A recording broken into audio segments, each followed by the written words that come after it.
Have you ever watched a movie and then looked around at your own kitchen? In the movie, the characters look flawless. The lighting is perfect, and even when the characters face a crisis, everything works out beautifully in exactly 2 hours. Then you look at your own mundane real life, the messy house, teenager who just slammed the door, and the heavy weight in your chest. It's so easy to compare your hardest days to a Hollywood superstar and feel like a total loser. But Hollywood is called La La Land for a reason. Yeah, I'm Kent, and this is my beautiful wife, Amy. Welcome to the Parenting Heroes Path. Right now, it's the World Cup, and there's an ongoing debate about who is the GOAT. Who is the greatest of all time? Is it Messi? Is it Ronaldo? Is it Mbappe? And it feeds into this culture of, if you're not the best, if you're not a superstar, then what worth do you have? We see this on social media all the time, that we see these images portrayed of what looks like a picture-perfect life. And a family, a parent even. All of it. And when we compare ourselves to that curated, perfectly posed image or video, it makes us feel like we're losing, like we're falling short, that we're not good enough. And so anytime that we have any of that comparison, then we end up on the short end of the stick. And it causes us to denigrate ourselves and to feel like we're not enough, we're not good enough, we're not capable. We're deficient, we're broken. We have little value. We look at ourselves and we're not Messi. We're not the person on social media. We're not perfect. And so therefore, we're broken. Yeah. So, quite a few years ago, this is after the World Trade Center, 9/11. And we were there in New York visiting when the memorial was just opening back up. Or the memorial was opening, but the museum hadn't opened yet. So we're there and we stand in line for hours to go through security because it was all that back then. And we have a child who is getting antsy and frustrated and has to go to the bathroom. And now she's beyond frustrated. She's angry. She's angry. And so it's like 4:30, 5 o'clock in the afternoon. So everybody in Manhattan is pouring out of their offices. The sidewalks are crowded. There's always construction. So there's all this scaffolding and the sidewalks get squished. And so it feels like there's a million people trying to pass each other. And I'm scrambling trying to get her to a bathroom. Oops, it was a girl. Trying to get her to the bathroom. And she's still angry and she's not feeling good. She's thrashing around. She's yelling at me. Trying to get down out of your arms. And so I hold my calm for a good while, 10 minutes. And then I don't. And I snap and just yell at her to be quiet. And in that moment, it was like all those million faces on the sidewalk are now looking at me.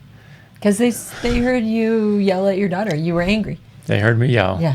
And now there's all this judgment and condemnation. And one of those faces gets real close to mine and says, I'm going to call Child Protective Services. You have no right to talk to your child that way. And so at that moment, I feel like I'm deficient. I feel like I'm not good enough. I feel like I'm not capable. I can't be that child's parent. Like you're a failure as a parent. Like I'm a failure. Yeah. And that's heavy.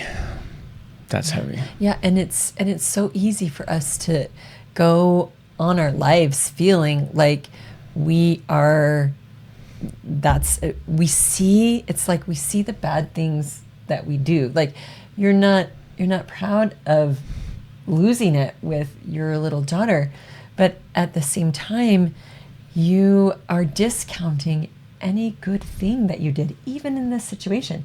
I think about all the good that you did. First of all, you're helping her to find a bathroom, and you're holding her. She's throwing a fit, but you're holding her so that she's safe instead of letting her thrash on the ground, which probably wouldn't be safe.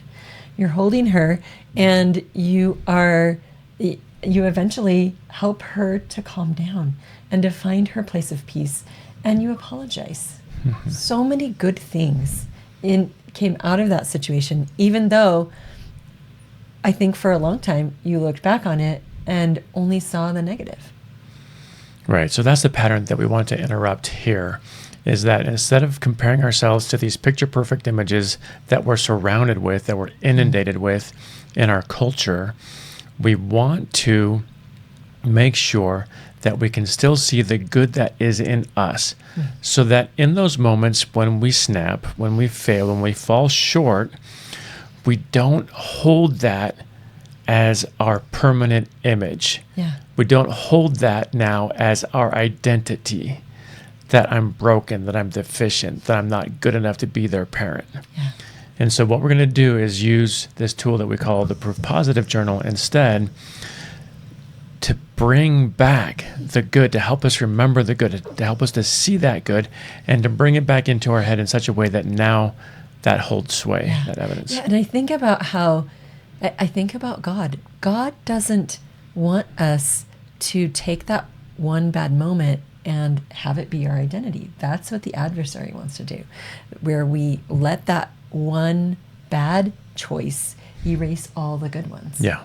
Yeah. So we're going to teach you a step that is going to help to bring us out of that negative state to a more positive one. And because you don't need a Hollywood script or a Hollywood face or Hollywood lighting or flawless performance. Or an Oscar award. Right. Or to be called the GOAT, the greatest of all time in any sport or any endeavor. Yeah. To be the parent, to be the parenting hero that your child needs right now. To break out of that comparison trap, reclaim, bring back your peace. We want to train our brains to unlock our power by seeing where and how often we are actually doing good as parents. Yeah. Because you are. No matter how many mistakes you're making, we know you're doing good. We know it because you're here right now listening to this video. You care. You care about your children enough to watch a video where people are talking about how they can become better so that you can become better. So let's break this down into 3 steps. How we're going to do this. The first step is to see the little teeny tiny baby wins, the micro wins. These are things that no one would ever notice, even if they were looking at you and watching you following around with a clipboard, right? So things like slowing down to breathe instead of reacting, holding that calm for the 10 minutes before the snap, right? Holding the calm, processing your frustration so that you're not exploding. These kinds of little wins, micro moments, are where your true power lives. It is seeing in yourself that you have control over the small and the big. And when you see that in yourself, it brings back that sense of confidence and understanding that you are capable. Yeah. Even though we sometimes make mistakes, there are good things we're also doing. Always. It's like we're just trying to even out that balance, because our brain has this negativity effect and it's weighing all this evidence of where we fell short. Yep. And we want to bring this balance out by seeing micro wins. And then this next step is to see more of those everyday wins. Just the things that people might notice if they were really paying attention. Maybe dropping your agenda for a minute when your child needs you. Maybe taking a few minutes to sit on the couch and cuddle next to a child when they're watching a show, or sharing something funny, sharing a funny video. Or maybe one of those middle wins is making dinner tonight when you did not want to. Even if that dinner is a frozen pizza. Yeah. It's providing for the family. It's taking care of their needs. And that counts as a win. You did it. Yeah. Yep. And then the third step that we're going to focus on here is seeing the big wins. So these are things that others would most likely recognize as being a win.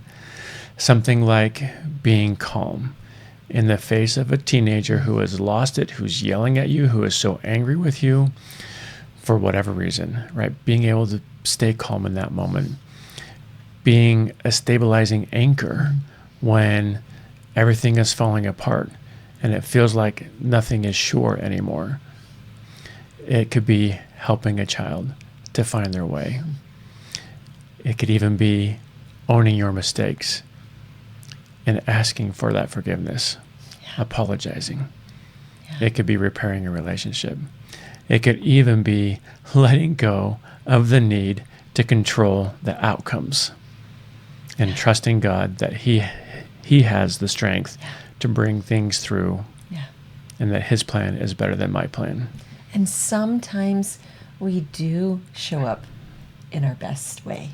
Some days we do the thing that we know we want to do and that our child needs. And we don't want to forget about those times. They're important to remember. The big wins are important. Even if it's something that we feel like we should have done or that we were supposed to do, those things still count too. And so we're counting the small wins, the average wins, and the big wins, all of them, because they all count. And we want to see that in our own selves so that we don't continue denigrating ourselves and believing that we're not good enough, that we're not capable. We are capable, and there is a path forward as parenting heroes when you see the good in yourself, when you can see the wins, small or large, wherever they show up, that you did. Because you care and you love your child and you are called by God to be their parent. So when you stop comparing your life to a movie or to a superstar and start tracking the real wins, the emotional atmosphere in your home shifts. We know because we have done it and we continue to do it. You move away from a constant state of crisis and self-doubt and self-denigration, and then you move into the grounded, steady calm. And your children are going to feel it.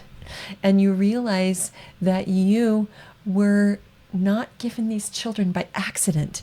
These specific children were given to you because you are uniquely equipped to handle this trial, to handle this trail with your child. We'd love to hear some of your wins. Drop one in the comment right here. Is it easier for you to see the big ones? Maybe it's easier for you to see the little ones. And we'd love to have you join us in our Parenting Heroes community where we cheer each other on, where we share those wins on a regular basis and congratulate each other for staying in it, for accomplishing something even so microscopic as pausing, putting down your phone, seeing the good in each other, and finding tools to step out of the crisis. We'll see you in the Parenting Heroes community.